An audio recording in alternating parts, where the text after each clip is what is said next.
തിരുവനന്തപുരം കോർപ്പറേഷനിൽ സിപിഎമ്മിന് വിമത സ്ഥാനാർത്ഥി. ഉള്ളൂരിൽ കെ ശ്രീകണ്ഠൻ സ്വതന്ത്ര സ്ഥാനാർത്ഥിയായി മത്സരിക്കും. സിപിഎം ഉള്ളൂർ ലോക്കൽ കമ്മിറ്റി അംഗവും ദേശാഭിമാനിയുടെ തിരുവനന്തപുരം മുൻ ബ്യൂറോ ചീഫുമാണ് ശ്രീകണ്ഠൻ. കടകംപള്ളി സുരേന്ദ്രനെതിരെ രൂക്ഷ വിമർശനം ഉന്നയിച്ചുകൊണ്ടാണ് ശ്രീകണ്ഠൻ സ്ഥാനാർത്ഥിത്വത്തിന്റെ സൂചനകൾ നൽകുന്നത്. കടകംപള്ളി പറഞ്ഞു പറ്റിച്ചു എന്നാണ് വിമർശനം.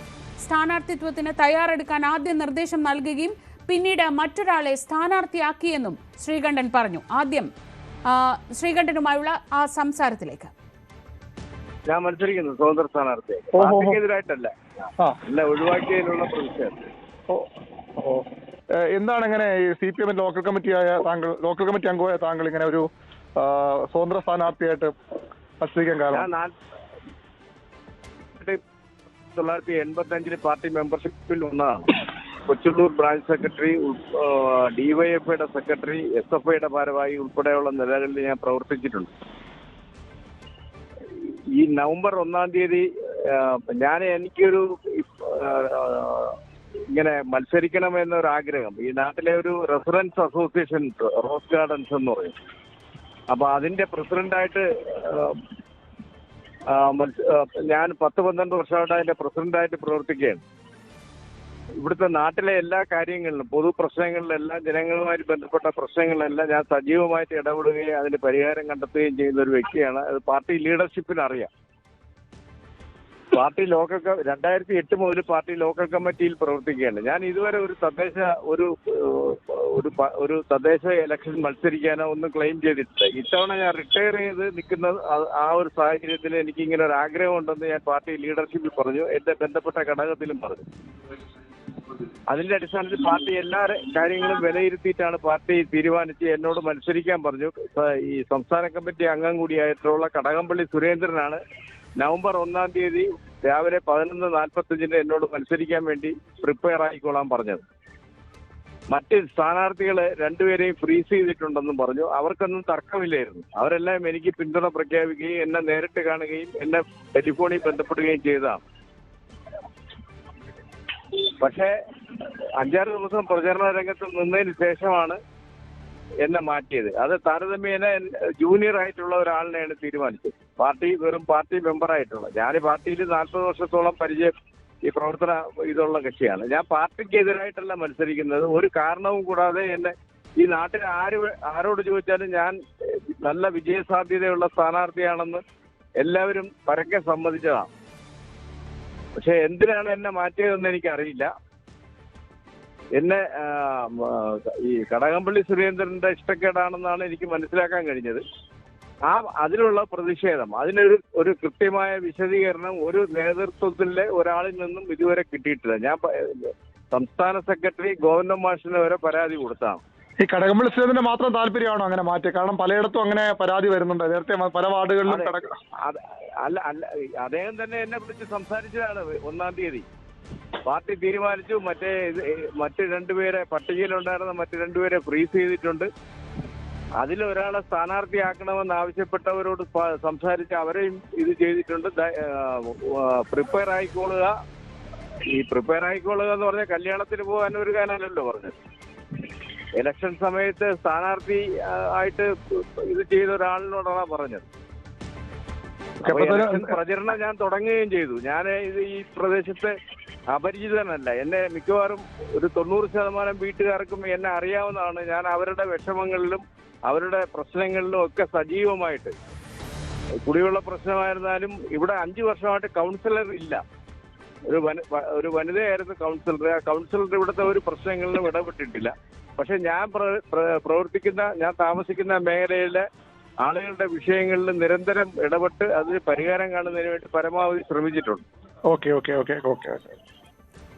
വി അരുൺ വിവരങ്ങളുമായി. അരുൺ ഒരു സാധാരണ വ്യക്തിയല്ല ഈ വിമത സ്ഥാനാർത്ഥിയായി മത്സരിക്കുന്നു, പാർട്ടിയോട് പ്രതിഷേധമുണ്ട്, ആ പ്രതിഷേധം പ്രകടിപ്പിക്കാൻ മത്സരിക്കുന്നു എന്ന് പറയുന്നത് 40 വർഷമായി പാർട്ടിയുടെ ഭാഗമായ ഒരാൾ.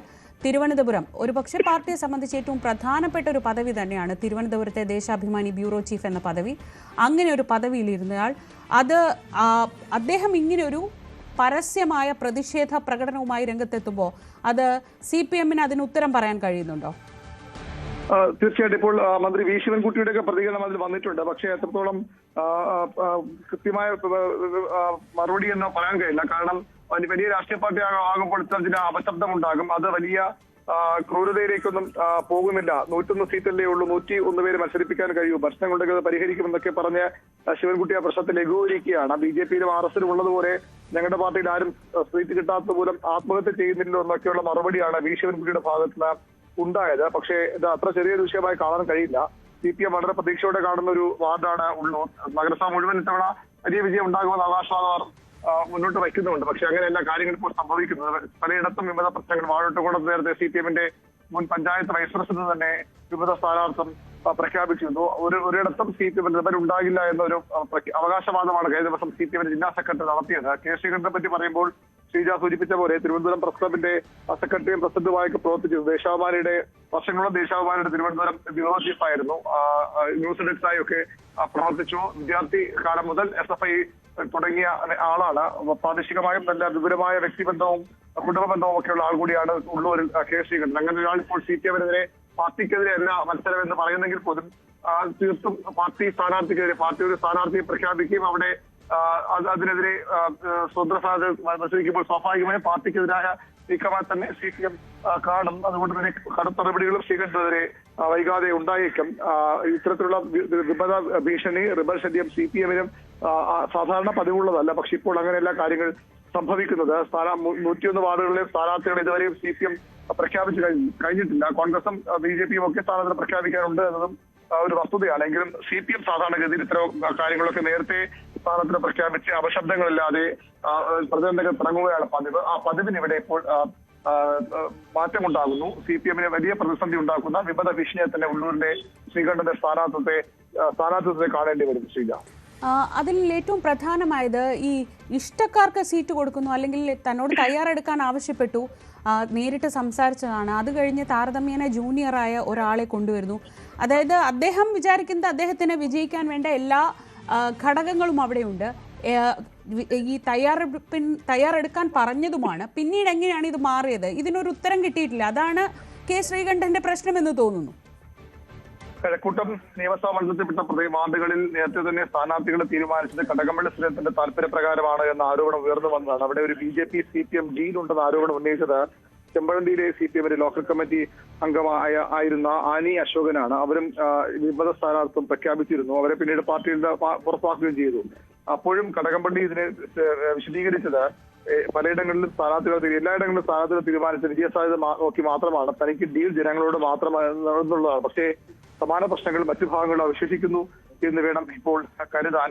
ശ്രീകണ്ഠനും കടകംപള്ളിക്കെതിരെ തന്നെയാണ് രൂക്ഷ വിമർശനം ഉന്നയിക്കുന്നത്. കടകംപള്ളിയുടെ ഇഷ്ടക്കാരല്ലാത്തതുകൊണ്ട് തന്നെ ഒഴിവാക്കി എന്ന വിമർശനമാണ് ശ്രീകണ്ഠൻ ഇപ്പോൾ ഉന്നയിക്കുന്നത്. അതുകൊണ്ട് തന്നെ കടകംപള്ളി സുരേന്ദ്രനെതിരായ കൂടുതൽ വിമർശനങ്ങൾ ഇനിയും ഉയർന്നു വരും. ശ്രീകണ്ഠൻ അവിടെ സ്ഥാനാർത്ഥിത്വം പ്രഖ്യാപിച്ച് മുന്നോട്ട് പോകുന്നുമുണ്ട്. CPM-ന് വിജയിക്കാവുന്ന ഒരു സീറ്റിൽ ഇപ്പോൾ ഒരു വിമത ഭീഷണി അവർക്ക് തടസ്സമായി മാറുകയാണ്.